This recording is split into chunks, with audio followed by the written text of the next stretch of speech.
Good afternoon, everyone. Welcome to the daily COVID-19 update that we took a leave of absence for the last 2 days, but it's important to re-engage on this from a communication standpoint and make sure everyone understands exactly where we are in Arkansas, what's ahead, and what we need to be doing.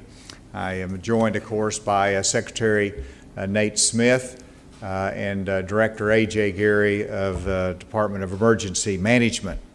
Let me first give you a case update. And the case update shows that yesterday we had 1,280 cases. There's been an addition of 130 new cases, so we have a total of 1,410 cases. We have 74 that are hospitalized, and we have 30 deaths, and Dr. Smith will elaborate on some of those statistics. I did want to talk about some of the new cases that we have. As I mentioned, we have 130 new cases. Of those, we have a situation in the Federal Correctional Institute in Forest City in which we have been engaged in significant testing through our Department of Health, and that has resulted in 55 positives within the Federal Correctional Institute there in Forest City. That's 35 or more inmates, staff, and one independent contractor, all within that confined environment. In addition, we have our first real significant breakout of the virus in our state prison, which is our Cummins maximum prison unit, in which we have a maximum security unit, one barrack, that has tested 43 out of 46 positive in that one barracks. And so you can see from these two, both FCI and in Forest City, as well as the prison in Cummins, that we have 98 of our cases are from a shelter-in-place environment. And so you have to put that in perspective as to where we are in terms of our testing. The testing that comes from the commercial labs is still a very, very low percent positive, but as we concentrate in one of our prisons where there's been an outbreak, you have a very high percent of positives, and we focus our testing energy and capability to identify and isolate the breakout of the virus within that environment. Obviously, you want to be able to contain it. Secretary Kelly, we met with today, is working very hard to make sure that, first of all, we do the right amount of testing there, so that's our focus. Secondly, that we isolate them within barracks that have tested positive, and then they have the proper medical treatment that obviously everyone expects for anyone who has come down with this virus. And so that's a little bit of report on where we are. The restriction on visitors has been in place from really day one there within the prison environment, and that restriction continues. I did want to go to a couple graphs today, and if we could pull the first graph up. And this is the number of newly admitted COVID-19 patients.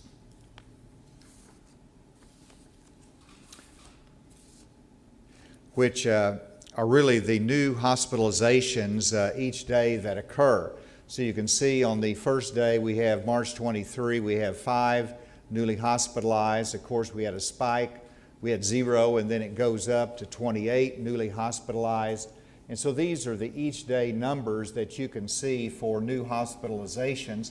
Whenever there's a blank, that means there have been 0 that have been newly hospitalized. And if you go on down to the latest time frame, which is April 12th there, we have an additional number that are hospitalized, but you can see the hospitalizations, while it peaked there about April 9th, it has gone steadily down, or steady state, since that time. And if you go to the next slide, which is the number of currently admitted patients, which is really our hospitalizations. And this is one of the things I've said from the very beginning that we should be tracking.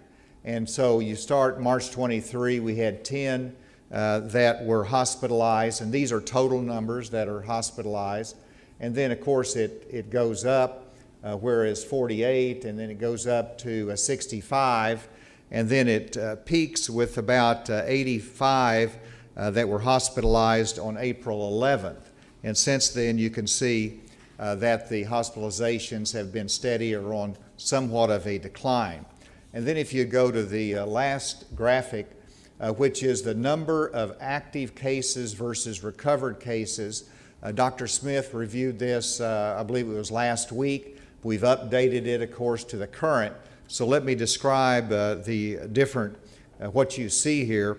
First, on the top line, you have the number of positive cases as a whole, and they're always going to go up because it's a cumulative number and you add to that every day. So the top line is always going to go up, and it is, as we indicated today, right over 1,400.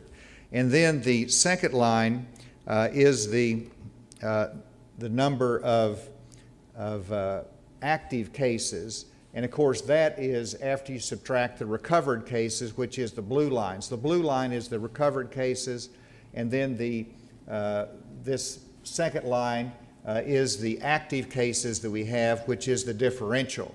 And you can see that that continues to go up, but it is, while the recovered cases continues as well.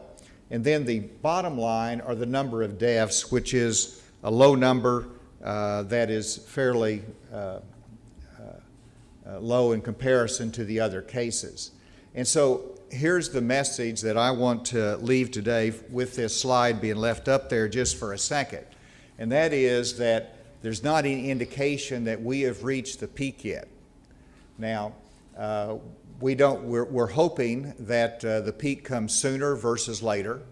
But I'll remind you that as you flatten, and that's what we've done, as you flatten the number of cases that you have and reduce the increase, then you're going to extend the peak time period, which is the objective that we've had. And so the University of Washington first had our, about 2 weeks ago, they had our peak come in at April 24th. Now they've increased it now to April 29th. Why did they do that? It's because we flattened the curve, but that extends the trend line as well. And so keep in mind, everyone, that we have not yet reached our peak, both in terms of projections, but also in terms of where we see the trend line going.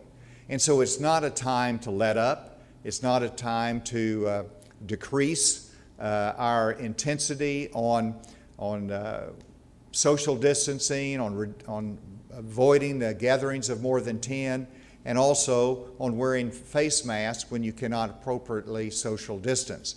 I'm amazed at how well the Arkansans are doing on this. I want to thank you, but it's not a time to let up in that way. Now, this last weekend, you saw a number of references about when are we going to open up on some of the talk shows, and one of our leading doctors used the phrase, we might have a rolling reentry program where we open up businesses again. And so the conversation is starting nationally about that.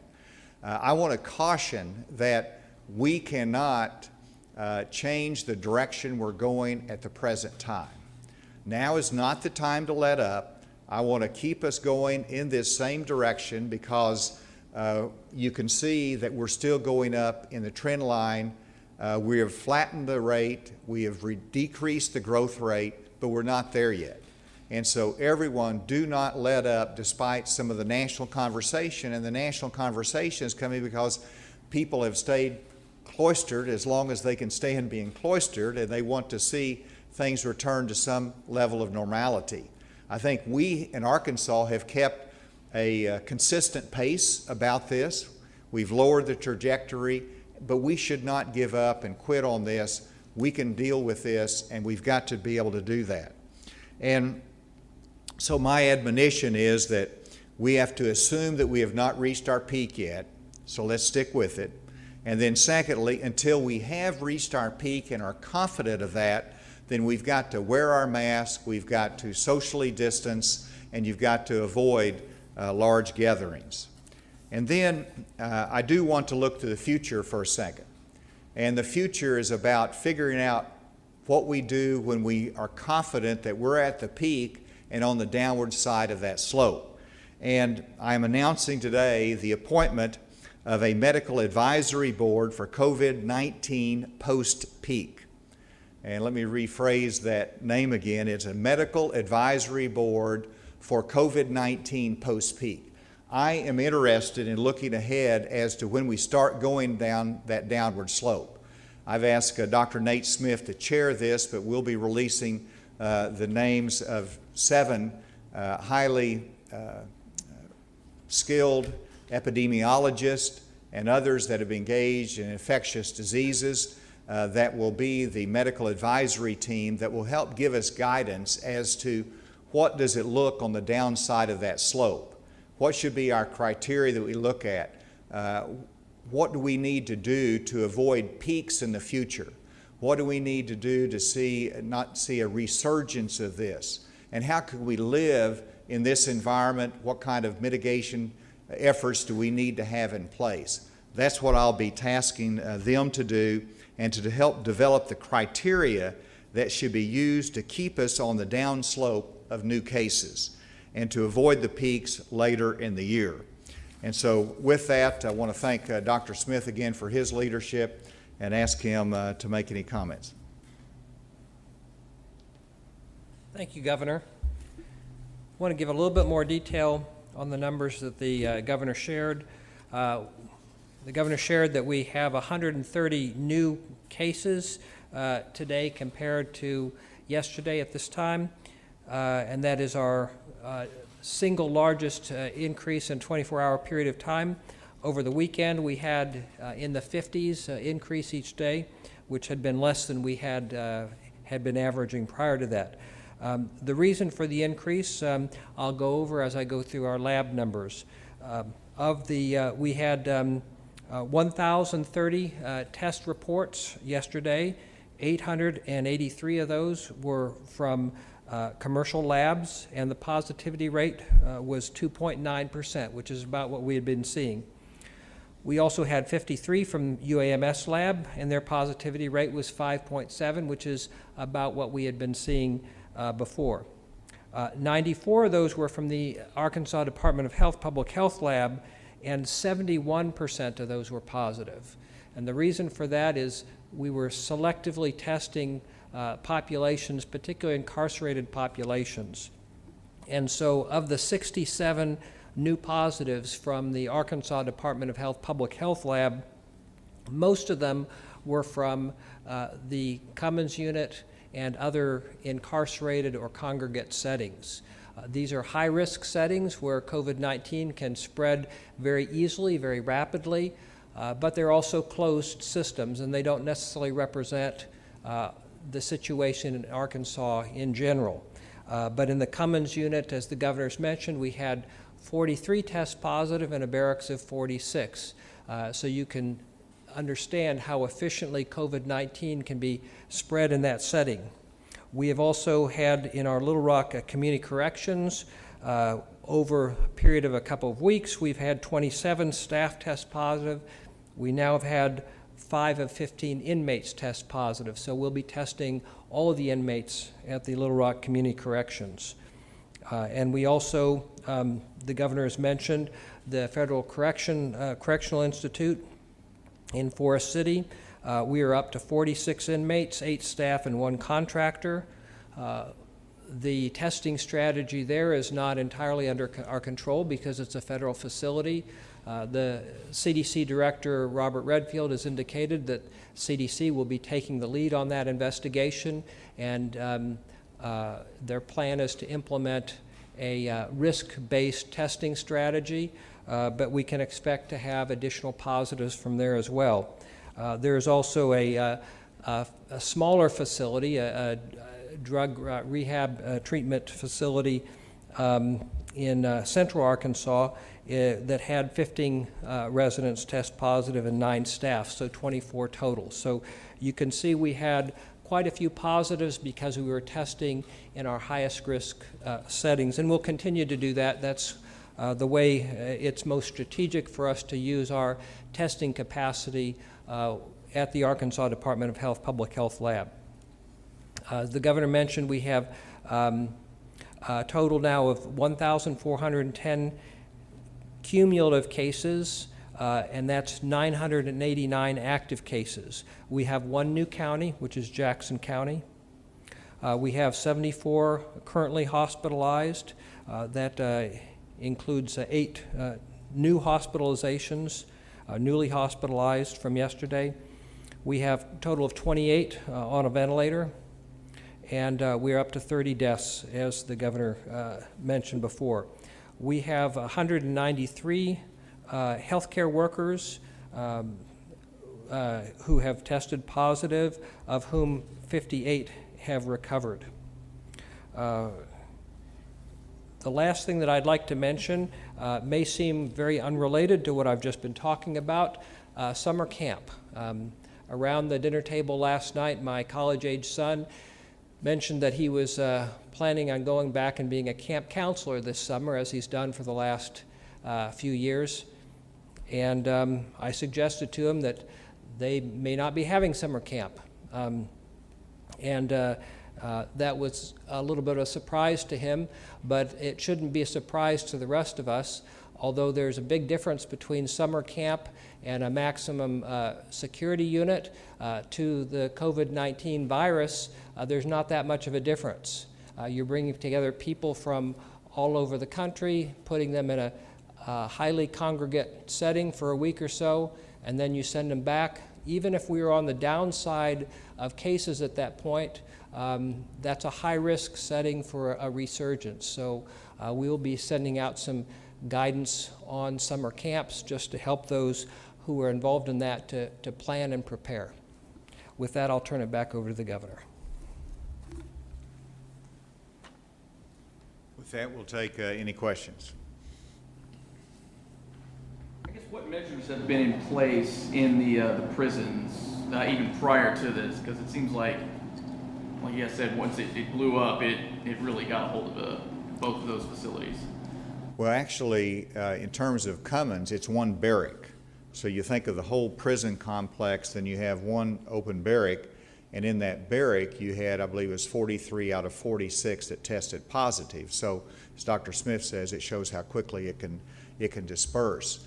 In terms of the measures that were in place prior to this, the key is there was no outside visitors. And that was put into place immediately because that's what brings the outside contact in. So we prohibited outside visitors coming in. You have to remember what a hardship that is for the prisoners, but it's necessary.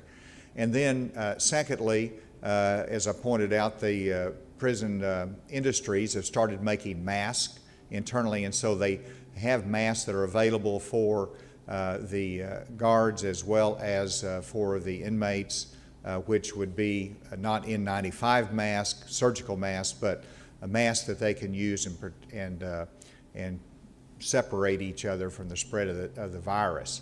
And then it's the cleaning aspect of it as well. So all those things have been put into place, putting those protective measures that come in. And despite all of that, we've had this one breakout, but you contain it, and hopefully that it will not be impacting any other barracks. We'll have to wait and see. Do we know yet how it got in there, or kind of what the, I guess, patient zero of the prisons were? Dr. Smith, I've heard something, but you better comment. At this point, we don't have any staff who have tested positive, but we'll be testing staff, and we'll be sampling inmates from other barracks as well to make sure we're not missing anyone. Part of the challenge in a congregate living setting there is, there are people who are infected and who have no symptoms or mild symptoms, and in a situation where people are all living together, it's quite possible that the virus can spread even from people who don't have symptoms or who have minimal symptoms. So it's The fortunate thing about that kind of setting is that it's not that hard to contain it because people aren't going out and about. They're not leaving the prison, but it is challenging for the prison to be able to do the testing and segregate those who test positive from those who test negative. But we're advising them, we're working closely with them. Has any of that population been hospitalized or put on beds or anything? I believe that one individual from Cummins has been hospitalized, but I'm not sure their status. Are you worried about the disease spreading to other barracks? Certainly, there's a concern there, which is why we've already worked with them to make sure that the staff who work with that barracks don't work with other barracks, that we don't have inmates going from one barracks to another, and that those in that barracks won't be mingling with others either during recreation time or during meal time. There's some who would like to see the governor use his pardon and commutation powers to thin the ranks of inmates. Well, this is probably an example of where that would be unwise. If you look at there's a reason that these inmates are in a maximum security unit. And so I don't see that happening. Now, if it spreads more broadly, there are potential plans that we could look at some offenders that are close to their release date, but we're not close to having to do that now. Let's see where we go from here. Whenever it's not in any other barracks or any other prison units, then there's not any reason to do it in those facilities. And then this one is in a maximum security unit for a reason. I mean, they're there for a reason, and so we don't want to release those, and we hope that it is contained there. So that's something you have to look at day by day and situation by situation, but I don't see, hopefully that won't have to happen. Dr. Smith, what's been the average hospital stay for any of these patients? It's difficult for us while we're still in it to know exactly what the average is because there are many of the patients who are still hospitalized. Of those who have been discharged, we did that analysis last week and found that the average was 6 days. That may have changed since then, but I think 6-7 days is about what we would expect with this. There are certainly those who were in the hospital much longer. There's some who have been in the hospital really still are in the hospital. So those who get on a ventilator, we know from our national experience, it tends to be more like 2 weeks or more on a ventilator. So that's certainly longer than that shorter 6-day period. Is there a question here, then we'll take one remotely. At the federal prison, is the CDC doing its own testing, or is that the health department doing testing on behalf of the CDC? In terms of the Federal Correctional Institute in Forest City, up to this time we've been advising them and working with them on that. We had a team from CDC who came down the latter part of last week and then left on Saturday. They gave some recommendations, but they'll continue to engage that prison. And a particular piece that's not yet been fully sorted out is a risk-based testing strategy. We have done some testing for that federal facility, but there are quite a few inmates there, and that would take a while with our current capacity to test all of those. Let me. I have a question from Memphis. All right, just 1 second here. Just 1 second. Let me add to that, and Dr. Smith, you can correct me if I'm in error here, but all of the testing that has been done there has been through, and statistically has been added to our numbers here. So whether it's a CDC number or a Department of Health test, those numbers count in our Arkansas statistics. Is that correct, Dr. Smith? I just want to make that point. And now let's go remotely. Please go ahead and give your question. Sure. This is Jessica Jaglois from WMC in Memphis. I have a couple questions. First, Governor Hutchinson, can you please clarify what you mean by a shelter-in-place scenario this outbreak has been in a shelter-in-place scenario, because corrections officers are still leaving to and from those facilities. Also, in regards to Forest City, we have received multiple complaints that there isn't soap for inmates, multiple showers do not work, there was a recent sewage backup. How are those issues being addressed? And lastly, what did the CDC do there? How many inmates did they test? Well, first of all, in terms of the phraseology that I used, Dr. Smith used the term congregate settings. Well, a congregate setting is a closed environment, which is a prison setting, and that's the context in which I said they're, in essence, all the prisoners are sheltering in place. They're in a congregate type setting. Certainly, there's independent contractors, there's people that come in and out of that environment, but they are sheltered in place in that congregate setting. In terms of the other questions that you ask about the facilities there and how it's done, that's a federal facility, and so it's not something that I can control. It's not something that Dr. Smith can control or the state can control. That's run by the Federal Bureau of Prisons. And so anything would have to be addressed to them on the operations of the facility. In terms of the CDC, they came in at our request, did an evaluation of that. It's my understanding they've gone back to Atlanta, and we've asked them to come and to take responsibility for that because it's a lot of testing resources that will be used in that federal facility if we're required to do it. And as Dr. Smith says, there ought to be risk-based testing there, which is really, who they've been in contact with. Let's test those in the same barrack, and we don't have to test everybody in the prison, but you take it one step at a time to see who might be exposed to it and do that testing. And so that's in discussions with CDC as to whether they will, and the Bureau of Prisons will accomplish that objective that we've recommended. So you're asking them to come back? Yes.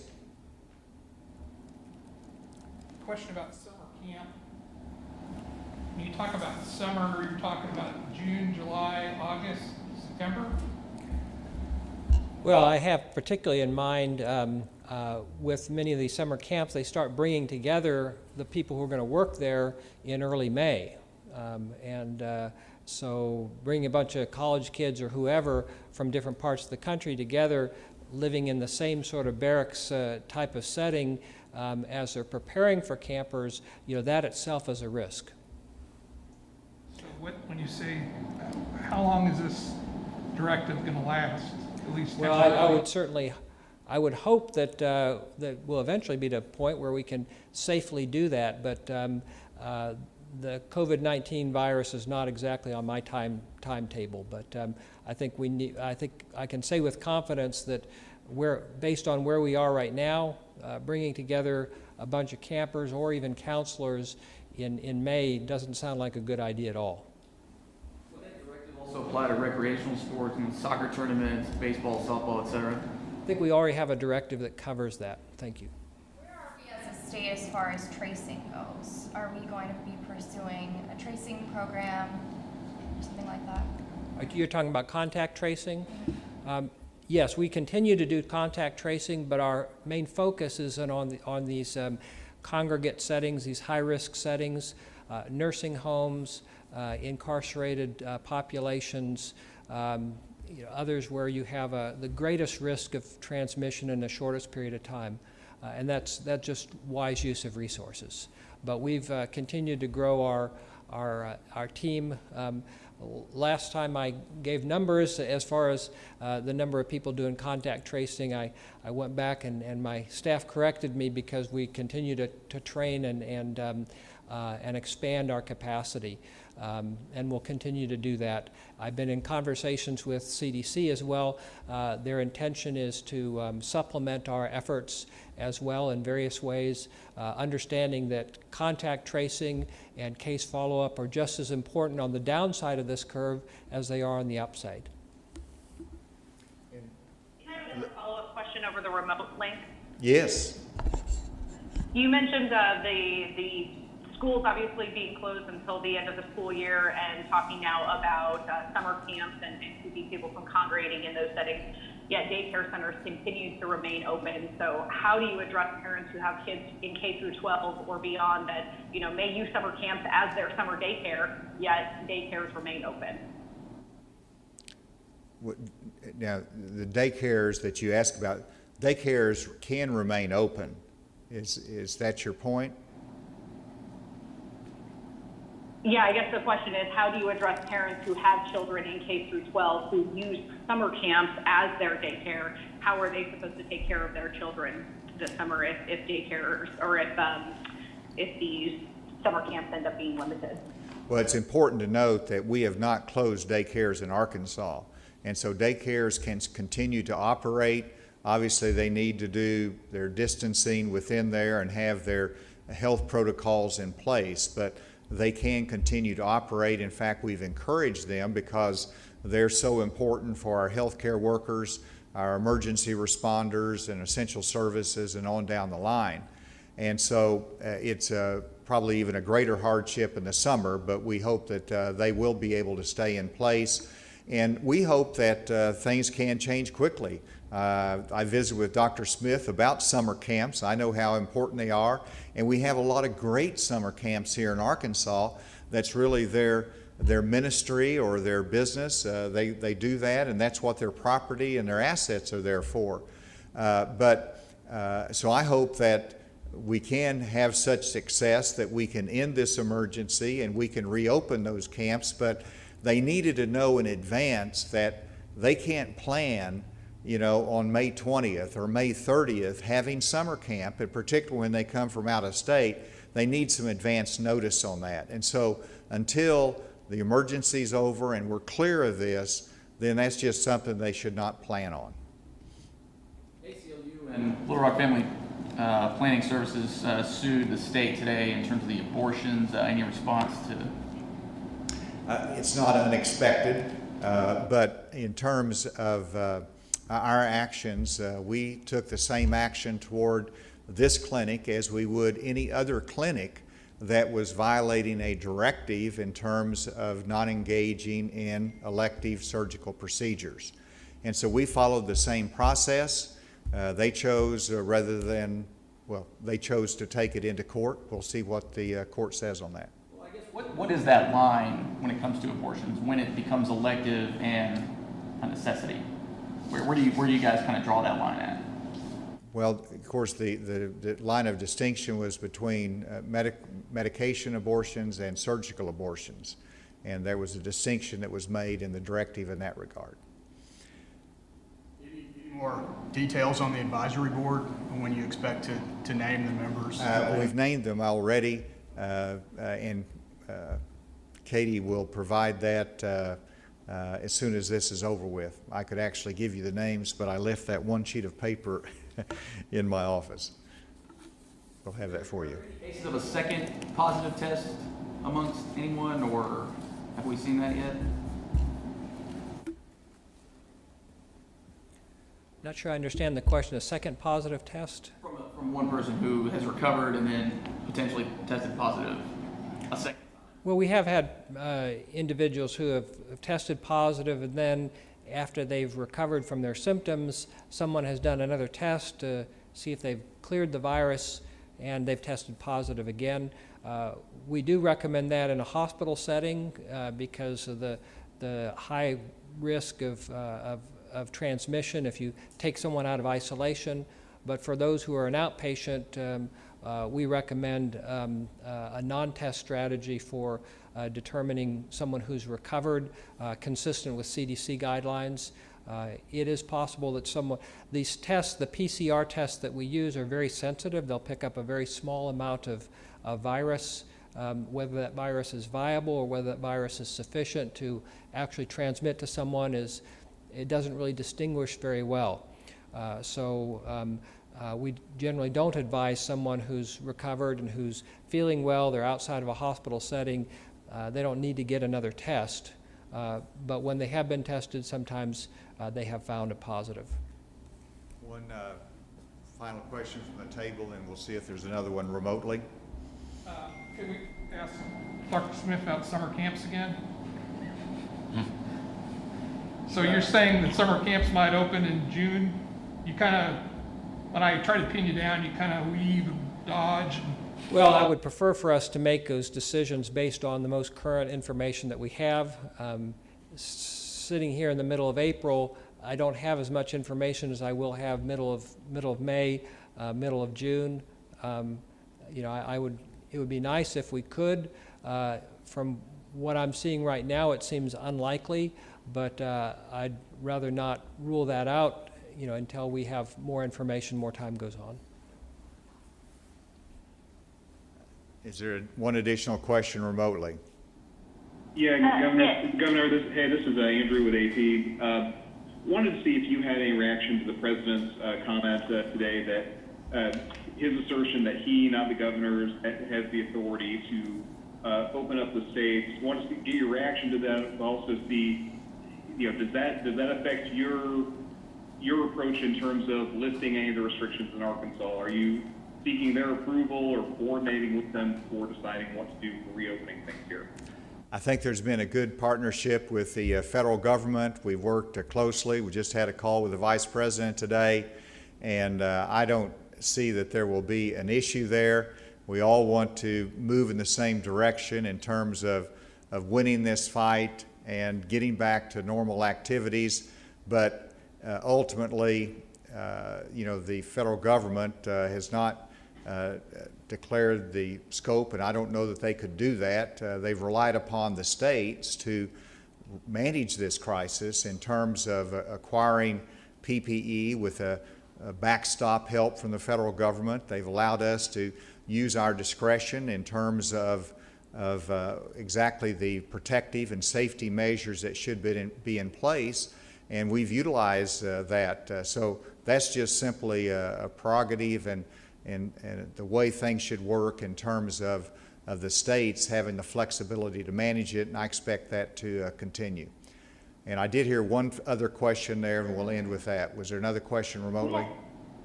Yes, thank you so much. This is Morgan at KTHV. We were wondering if there's any instance of an outbreak within an Arkansas hospital. The only, we had the Arkansas State Hospital, which is the state-owned facility for those that are mentally challenged or under observation, and we had I think it's about 7 that tested positive there, and we've been able to manage and work through that, and we're continuing to monitor that. With that, thank you for your attention today, and we'll see hopefully you tomorrow. Thank you.